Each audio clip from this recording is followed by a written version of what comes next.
Bom dia, pessoal. Meu nome é Rafael Deutscher, eu sou médico intensivista, membro do CPET. Nós estamos aqui na UTI do Hospital Vita Batel e a gente então está retomando com as nossas aulas do Hospital Vita Batel. Então a gente vai continuar seguindo um livro de monitorização hemodinâmica da Sociedade Europeia de Terapia Intensiva, com editores, entre eles o Jean-Louis Vincent. Hoje nós vamos falar sobre monitorização volumétrica nos pacientes gravemente enfermos. Quem vai dar essa aula para a gente é a Carolina. Esse capítulo foi escrito pelo Manu Mowbray.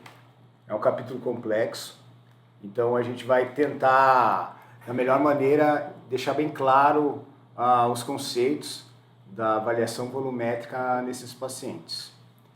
Tá? A Carol é nossa R2. Carol? Então, bom dia, sou a Carolina Dolinski, sou especializanda do segundo ano de terapia intensiva do CPET e sou a responsável pela aula de hoje. Então, como o Dr. Rafael falou, o capítulo é sobre monitorização volumétrica, o capítulo 23, então, que nós vamos tratar hoje. Então, como introdução, a avaliação correta de pré-carga e de volemia nos pacientes criticamente enfermos na UTI é de suma importância. Então, esse capítulo se concentra nas diferentes técnicas de monitoramento volumétrico atualmente disponíveis, então, que a gente lança a mão na UTI. Então, parâmetros, antigamente a gente acreditava que parâmetros de pré-carga como pressão venosa central, PVC e pressão de oclusão da artéria pulmonar eram consideradas padrão ouro na nossa avaliação. Atualmente a gente vê que esses parâmetros têm mudado, que a gente precisa de novas técnicas de monitoramento volumétrico então. É importante a gente ressaltar, então, que nos pacientes criticamente enfermos, internados na UTI, eles têm N variáveis que podem alterar, então, a PCV do paciente e a pressão da artéria pulmonar. Então, em situações onde a pressão intratorácica está aumentada, então, pacientes em ventilação mecânica, com pressão positiva, PIP, alto PIP, pressão intraabdominal aumentada, esses parâmetros de monitoramento já estão alterados naturalmente, então eles não são bons parâmetros atualmente, né, no nosso monitoramento. Então, a monitorização volumétrica inclui volume diastólico final do ventrículo direito, volume diastólico final global, volume sanguíneo intratorácico. Além disso, a gente pode lançar a mão do volume final diastólico de ventrículo esquerdo, avaliando com ecocardiografia, sendo transtorácica ou transesofágica. E todos esses parâmetros citados eu posso aferir por meio da termodiluição pulmonar, que a gente vai falar posteriormente. Então, sobre as limitações da avaliação de pré-carga. Por que é tão difícil a gente fazer um monitoramento volumétrico nos pacientes em UTI? A pré-carga, então, como definição, é a pressão de sangue, pressão diastólica final, presente no ventrículo após seu enchimento passivo e contração do átrio. Então, refere-se ao máximo de estresse da parede do ventrículo quando ele está cheio, né? E é um dos 3 fatores intrínsecos que controlam o volume do paciente, né? Juntamente com a pós-carga e a contratilidade do tecido cardíaco. Se a gente lembrar da fisiologia da curva de Frank-Starling, a pré-carga do VE é definida como grau de estiramento, então, dos comprimentos das fibras do miocárdio no final da diástole. E o melhor parâmetro clínico da gente avaliar a pré-carga, então, é o volume diastólico final do ventrículo esquerdo. Mas é muito difícil a gente estimar isso de maneira contínua e precisa dentro da UTI. Então, aqui a curva de Frank-Starling, só para a gente relembrar, né? Quanto maior o volume, a pré-carga, né, maior a contratilidade. Então, é importante que que todo paciente que eu admito na UTI ou que eu estou tratando, que eu consiga ver em qual nível, em qual fase da curva de Frank-Starling ele está, para a gente dar o melhor tratamento, a menor avaliação volumétrica deste doente. Então, voltando sobre os parâmetros barométricos da monitorização volumétrica. Então, como eu falei anteriormente, a PCV e a pressão de artéria pulmonar altas estão subestimadas na maioria dos pacientes internados na UTI. Então, elas não estimam necessariamente uma pré-carga aumentada se elas estiverem altas. Mas um valor baixo de PCV e de POP me indica que o paciente tem uma pré-carga ventricular baixa. Não indica necessariamente que ele precisa de fluido ou que ele vai responder a fluido, e sim que eu tenho uma pré-carga baixa.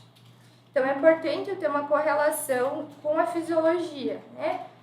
Então, condutas, o capítulo fala bastante que condutas com base em valores isolados e estáticos desse monitoramento volumétrico não devem ser evitadas, a gente deve correlacionar com a clínica e com outros parâmetros hemodinâmicos.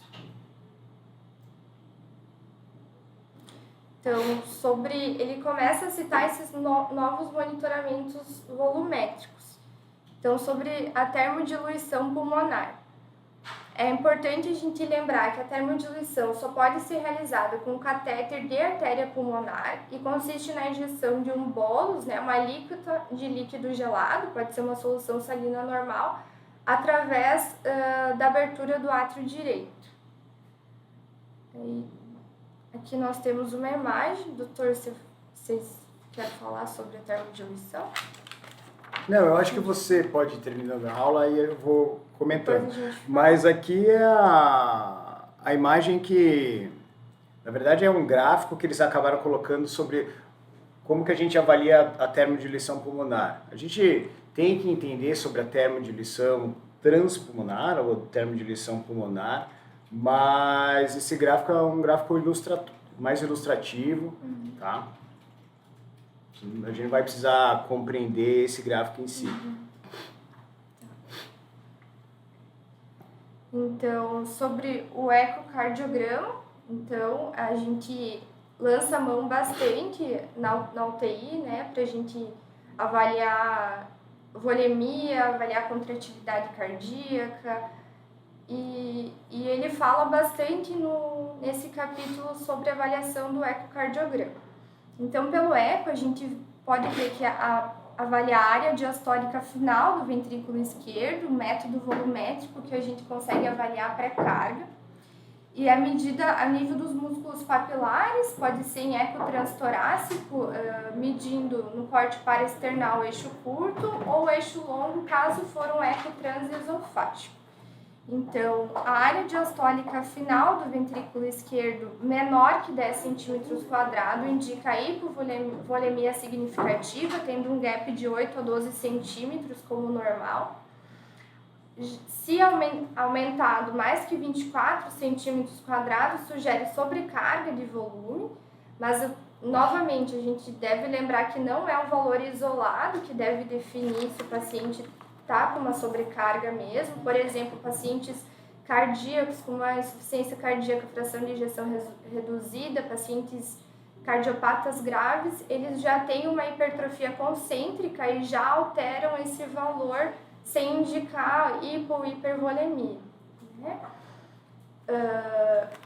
No capítulo ele também fala que nos pacientes cirúrgicos cardíacos que foram submetidos a cirurgias cardíacas, a área diastólica final do ventrículo esquerdo é um marcador bastante sensível para a gente detectar alterações de pré-carga. Então, ele estimula que a gente faça o eco beira-leito e a avaliação de maneira rotineira, né? De maneira contínua no paciente. Mesmo que o paciente esteja com uma contratilidade alterada, o ecocardiograma, a área cardíaca do VE, é extremamente importante nessas situações.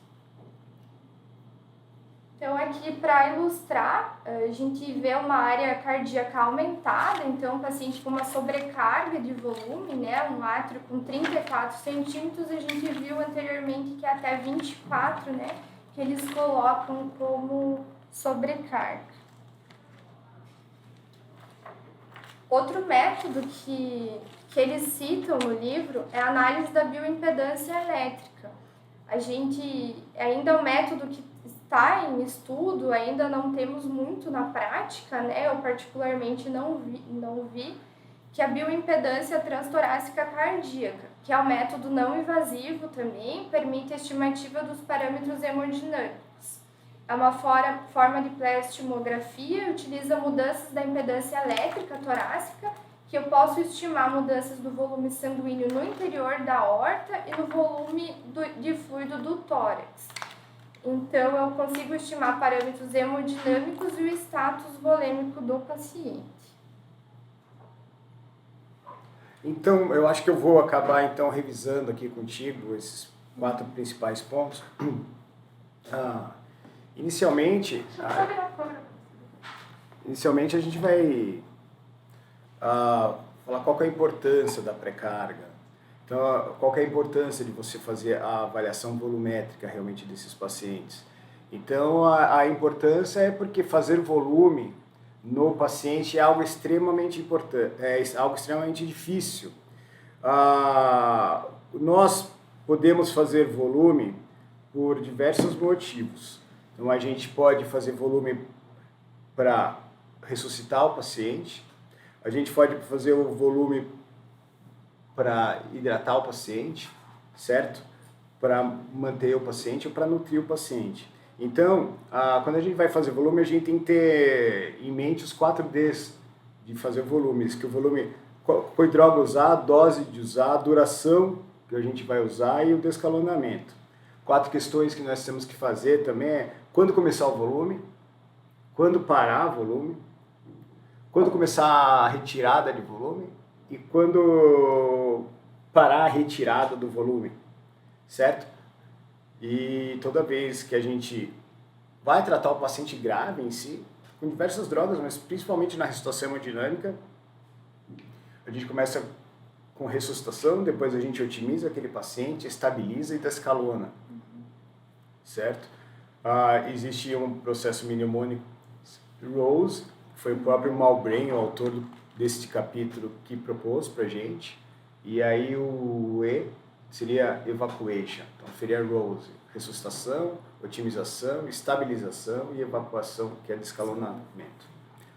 Então, antigamente nós usávamos realmente a PVC e a POAP, que é a pressão venosa central e a pressão de oclusão da artéria pulmonar, para estimar para a gente pré-carga ou a gente ter uma noção do status volumétrico daquele paciente. Só que nós temos, a gente está querendo traduzir pressão em algo que seja volumétrico, em fluxo. Então, naturalmente, se nós conseguíssemos ter o volume diastólico final de ventrículo direito ou de ventrículo esquerdo, a gente iria estar estudando algo mais volumétrico, que teria mais sentido em nos avaliar fluxo com aumento de pré-carga do que se nós tivéssemos pressão avaliando fluxo para aumento de pré-carga. Por quê? Porque a pressão ela tem uma relação com volume e com complacência.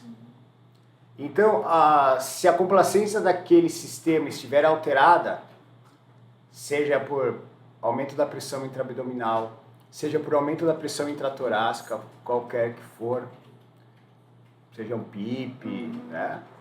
Então significa de que aquela pressão, aquele número, ele não realmente pode estimar para a gente a complacência do sistema e uma possível resposta a aumento da pré-carga, uma possível resposta volumétrica. Então outras medidas foram tomando espaço, e principalmente as medidas volumétricas. Só que é muito difícil a gente medir volume diastólico final de ventrículo esquerdo na beira do leito. Então ele falou ali inicialmente da termodilição pulmonar, que a gente consegue com o catéter volumétrico de Swan-Ganz, que é o catéter de artéria pulmonar. Então, o catéter de artéria pulmonar, ele é uma ferramenta de termodilição. Com essa ferramenta de termodilição, que ele obedece uma lei chamada de Stewart-Hamilton, ele avalia a área sobre a curva e acaba te dando, então, débito cardíaco e outras variáveis. E com o catéter volumétrico, que não é qualquer catéter de Swan-Ganz que vai te dar o volume diastólico final, você tem, então, o volume diastólico final de ventrículo esquerdo. Que ela tem uma especificidade um pouco melhor do que a medida da pressão, seja a pressão venosa central ou a pressão de oclusão da artéria pulmonar. Mas mesmo assim, a própria volume diastólico final de ventrículo direito tem uma zona cinzenta, porque ele é mais específico e mais sensível nos seus extremos. Ou seja, realmente quando esse volume diastólico final está muito baixo, significa que o paciente tem uma condição de receber volume, um desafio volumétrico, e quando ele está muito alto parece que ele já atingiu sua capacidade. E a gente então entende que o volume é melhor do que a pressão, porque a gente consegue então entender melhor o princípio de Frank-Starling, que quanto melhor a minha diástole, melhor a minha sístole. Eu preciso ter o estiramento das minhas fibras para que eu tenha uma sístole adequada, certo? A gente falou sobre a termodilição transpulmonar, não sei se você vai acabar falando de volume sanguíneo intertorácico. Então, você falou de termodilição transpulmonar, tá? A termodilição transpulmonar é um outro dispositivo no qual a gente usa um catéter específico, que é como se fosse um catéter central, mas é específico da ferramenta. E nós usamos um outro catéter arterial, a maior parte das vezes na artéria femoral, quando é por termodilição transpulmonar. Então, nesse catéter, o princípio é o mesmo, de Stewart-Hamilton, só que eu não faço uma termodilição só do lado direito da circulação, que é o que acontece com o catéter da artéria pulmonar, que a gente joga o soro gelado na altura do átrio direito, ou o filamento térmico ficaria na altura do átrio direito, do ventrículo direito, e eu tenho um termistor que está na ponta do meu catéter, que está localizada na artéria pulmonar. A minha diluição transpulmonar, ele joga o contraste, que seria o soro gelado, no lado direito, e a captação dele é no sistema arterial, do lado esquerdo, na altura da artéria femoral. Então eu consigo ter diversas informações que eu não tenho no Swan-Ganz, certo? Então eu consigo ter o volume torácico térmico, intratorácico térmico, volume térmico intratorácico, que ele vai fazer uma soma de átrio direito, átrio esquerdo, ventrículo esquerdo, todo o sistema vascular e água pulmonar extravascular. Aí eu tenho o volume térmico pulmonar, que aí ele acaba então, pega toda essa soma e tira o volume térmico que tem no átrio direito, ventrículo direito, átrio esquerdo e ventrículo esquerdo, tá? Então, como eu tenho essa diferença, eu consigo calcular, quando eu sei o volume do meu coração por causa do volume térmico, e como eu tenho o volume de todo o meu tórax térmico, então eu consigo fazer um pelo outro, eu tenho o volume diastólico final global. Então, o volume diastólico final global é a soma do ventrículo direito com o ventrículo esquerdo, com o átrio direito com o átrio esquerdo.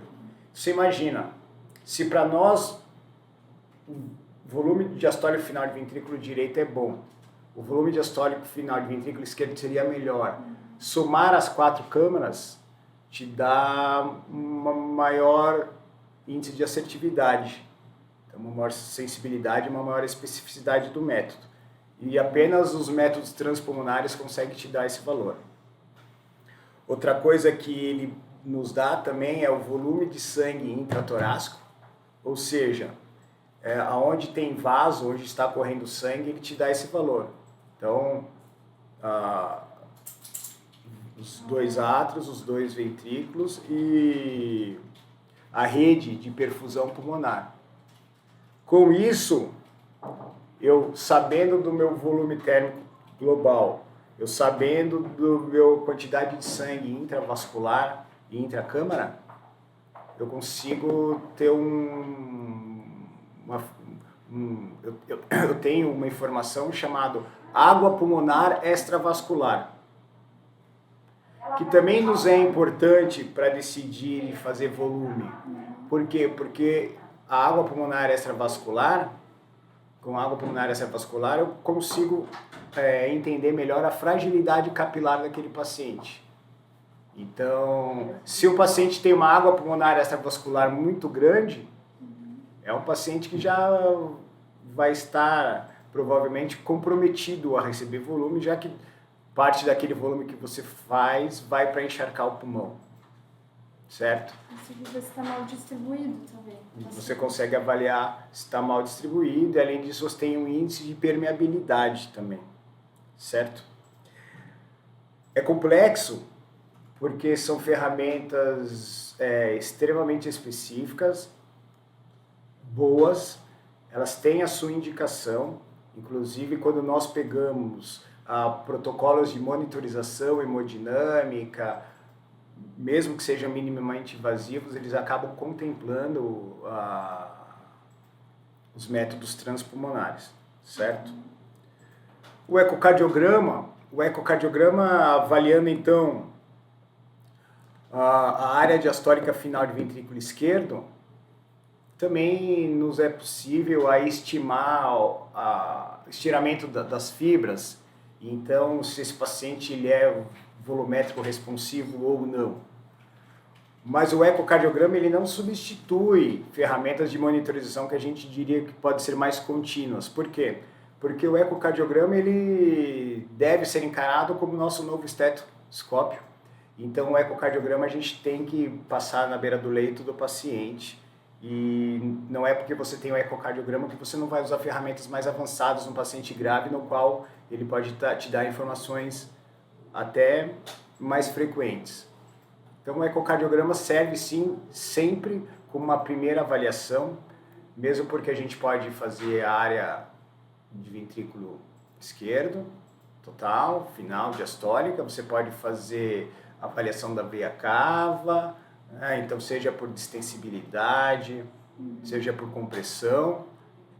A gente consegue também estudar o pulmão, vendo se esse pulmão tem linhas B. A gente não vai conseguir separar se essa linha B é edema hidrostático ou não, ou inflamatório, mas já dá para ter uma noção ali, entre aspas, da água pulmonar extravascular e do índice de permeabilidade desse pulmão, certo? E também, então, por último, que você citou, a bioimpedância. A bioimpedância é uma avaliação, uma monitorização totalmente não invasiva. Então, nós colocamos eletrodos no tórax do paciente e com esses eletrodos, então, eles conseguem avaliar a corrente elétrica e conseguem, então, avaliar a performance de fluxo, de pré-carga, e inclusive, então, é um método que te dá débito cardíaco e te dá também sinais ali outros que podem te levar a pensar em comprometimento volumétrico desse paciente ou não. Nenhum deles é perfeito e nenhum deles vai deixar de ter complicações ou dificuldade de interpretar. O ecocardiograma tem uma curva de aprendizagem, mas acho que todos nós temos que ser submetidos a essa curva de aprendizagem. A termodiluição transpulmonar é excelente, mas é uma ferramenta cara que precisa de monitores específicos. Não dá para ligar desse monitor multiparamétrico, a gente precisa de um monitor específico da marca. A termodiluição transpulmonar ela é a mais invasiva de todas, então é um grupo muito seleto de pacientes, principalmente aqueles pacientes que vão ter hipertensão da artéria pulmonar com disfunção de VD. Esses são os pacientes no qual a gente pode usar, então, essa ferramenta com mais indicação. E a bioimpedância, ela sofre muita interferência extra e o paciente transpira, os eletrodos acabam descolando. Então, ela, apesar de ser excelente, na beira do leito, ela é de menor uso. Vou deixar você continuar e a gente vai... Então, o capítulo também fala de como melhorar, então, essa monitorização volumétrica. Então, ficou claro, né, pelo capítulo e pelos estudos, que o monitoramento estático dos parâmetros volumétricos não é mostrado de forma consistente de prever mudanças no débito cardíaco e não pode ser usado de forma isolada para mudar a conduta, né? E que para qualquer paciente, então, como eu falei anteriormente, admitido na UTI, que se torne instável, que eu preciso de uma avaliação volumétrica mais apurada, é importante eu estadiar, né? Colocar o paciente dentro da curva de Frankenstein para ver onde o paciente se encaixa. Então, valores, entre aspas, ótimos, estáticos, anteriormente utilizados de PCV e de pressão de artéria, de oclusão de artéria pulmonar, passaram a ser contestados. Então, eu não posso simplesmente simplificar que é uma relação complexa e dinâmica entre pós-carga, contratividade e pós-carga no paciente a um número específico. Então, é uma avaliação que deve ser multifacetada. Novamente, a avaliação do estado volumétrico, como o doutor falou, especialmente se hipervolemia intravascular do paciente, se eu preciso hidratar, ressuscitar, ou enfim, até mesmo retirar o volume, é muito importante nos pacientes criticamente instáveis, hemodinamicamente instáveis. Parâmetros, então, de pré-carga barométricas podem estar aumentados erroneamente em pacientes na UTI com esse grau de complexidade, como a gente falou, né, pacientes em ventilação mecânica, com pressão intraabdominal aumentada. E eu tenho várias diferentes maneiras de avaliar a pré-carga, e a mais utilizada atualmente são os catéter de artéria pulmonar, medindo o volume diastólico ventricular final, e as técnicas de termodiluição pulmonar, então.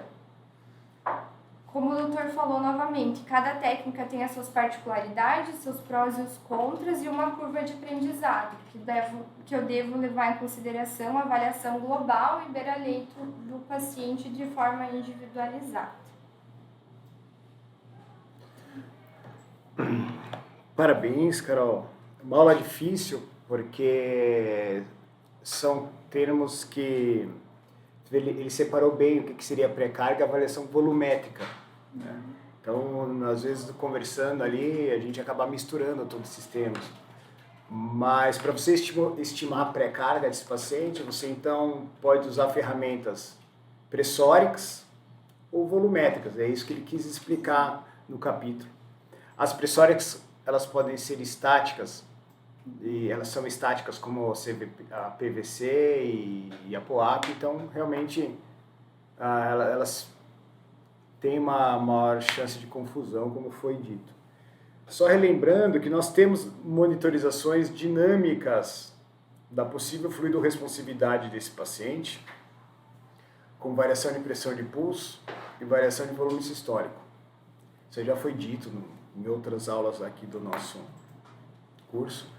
Porém, essas medidas, elas também precisam estar inseridas num contexto que hoje em dia é muito difícil de a gente encontrar os pacientes de UTI. Há uns 10 anos atrás foi feito um trabalho mostrando que em torno de 2 a 3% dos pacientes são elegíveis para ser submetidos a VVS ou delta-PP, para que a gente pudesse então avaliar pré-carga, fluidorresponsividade, já que esses pacientes têm que estar totalmente sedados, sem interação com a máquina, não pode ter arritmia, tem que estar com pelo menos 8 ml por quilo de peso predito. E são medidas que a gente não vem usando mais. A gente deixa o paciente cada vez menos sedado, o volume corrente no pulmão ele é cada vez menor. Hoje é uma prática a gente usar 6 ml por quilo. Então a gente se preocupa muito com o insulto pulmonar que a gente pode trazer com ventilação mecânica. Sabemos que quanto menor o volume corrente, provavelmente menor a pressão de platô e menor o drive pressure que a gente vai conseguir, certo? Então, eu acho importante relembrar que nós temos monitorizações dinâmicas, que o PVC e POAP são monitorizações estáticas, pressóricas, mas o objetivo da nossa aula era a monitorização volumétrica, certo? Então, realmente, se a gente conseguir ter o volume diastólico final, volume diastólico final, volume diastólico global, volume diastólico final de ventrículo direito, área total diastólica de ventrículo esquerdo, são medidas que venham nos auxiliar. E lembrando que nós vamos estar num contexto e que qualquer medida vai ser importante para que a gente compile os dados, e esses dados compilados então fazem com que você tenha a melhor tomada na beira do leito. Significa aqui que a gente nunca mais vai usar PVC, porque nós sabemos que como pressão, volume e complacência elas têm uma relação matemática, se a PVC estiver muito baixa, a tendência realmente é que a complacência do paciente esteja apta a receber volume. Aí, se aquele paciente tiver um tempo de enchimento capilar ruim, se ele tiver sinais, né, quais são as janelas que mostram para a gente alterações hemodinâmicas? Neurológica, PL e renal. Então, se ele tiver essas janelas clínicas mostrando que ele precisa de alguma maneira aumentar o fluxo, você acredita que esse fluxo seja aumentado por volume? Então, aí você vai estudar desde as medidas pressóricas e, se possível, até as medidas volumétricas. Lembrando que o paciente, quando ele está monitorizado com termodiluição pulmonar, termodiluição transpulmonar, esse paciente ele realmente vai ser um paciente mais grave. Então, quanto maior a gravidade do paciente, mais assertivo nós temos que ser. Por que tanta discussão em avaliar a pré-carga do paciente, seja por índices pressóricos, volumétricos, ou seja, porque o excesso de volume faz mal, aumenta a mortalidade. Então, o excesso de volume faz com que o paciente faça congestão, hipertensão intraabdominal, edema, promoção de inflamação e aumento da mortalidade. E a ausência de uma pré-carga adequada faz com que o paciente tenha um fluxo inadequado e choque. Então, é uma curva em J e você não pode nem ir para um lado nem para o outro. Então, o ideal é que a gente ressuscite esse paciente da melhor maneira possível, com a menor quantidade de fluido necessária. A gente não faça fluido a mais para esse paciente. Acho que era isso. Acho que ficou muito boa a aula, uma aula difícil realmente. Acho que a gente conseguiu explicar aqui, pelo menos, deixar um pouco mais claro. E, naturalmente, conforme a gente vai usando esse tipo de ferramenta na beira do leito, as informações vão ficando mais fixas conosco. Agradeço a todos por ter acompanhado mais essa aula e aguardamos então todos a semana que vem para uma nova próxima aula aqui do Hospital Vita Batel. Obrigado.